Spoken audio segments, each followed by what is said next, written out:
Hey guys, Ali from Westspray. So I've got a Gen 3 Wagner here, and customer tells me that it's losing pressure. So I have gone through and tested it, and yes, lo and behold, it will not build pressure, even though it's priming really well.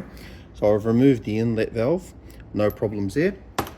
And with the outlet valve, while it's in there, I've done a normal poke to make sure that there's no issue there. But what I'm going to do is I'm going to grab the return hose with the machine in prime, and watch this. So you can see that it's pushing water out, but it's not from the valve itself. I'll just zoom in a little bit.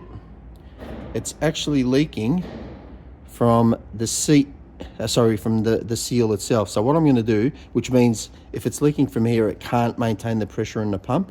So what I'm going to do is I'm going to drop this pump and inspect the piston and the packing, and I'm going to dare say that one of the two is pretty badly worn and causing it. All right, so pump has been removed from the machine. It's over there, and I've removed the piston rod, and the upper and lower packings are over there. So because we didn't have a leak coming from the top of the pump, which would indicate that there would be damage to the top of the piston. So the piston separated into two parts, top and bottom. So that packing's for the top one and that's for the bottom one. Now, this is the bottom packing. You can see right down there, it's actually got a nice big groove, which means the machine has sucked something up and it's damaged the packings. Now the piston itself, where that packing would sit, which is here,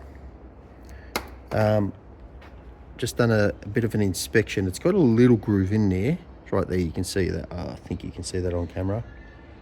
I'm going to try and clean that up and see how well it comes up. If it's not a groove and it's just a bit of build up, then we should be able to salvage this piston. It's just a packing kit. But if it's not, then we'll have to also do that. So I'll give this a clean first. We'll use our soda blaster to give this a clean because it's gentle, and then we'll go from there. So with the piston clean now, we have got a groove right here, and it's a bit hard to see on camera because the light keeps reflecting off it, but we've got a nice groove, and it starts around here and works all the way up. So unfortunately this piston also needs replacing. So now this pump becomes a piston and packing rebuild. Fortunately, no damage to the pump itself, no damage to the unit itself. It doesn't look like it's done a lot of work, to be honest, based on the external grease. So it looks like it's been pretty well taken care of. But unfortunately, that's what it is. It's not always going to be your inlet and outlet ball, your inlet ball and your outlet ball. In this particular case, it's not. And the only way to really know is, like I showed you, is to have the pickup off the valve off completely and blowing in, and then you'll be able to see. So if it leaks from around the outside of the pump, so if it's leaking from around the edge, then we know that it's the packings, and usually almost always caused by debris working its way up into the pump.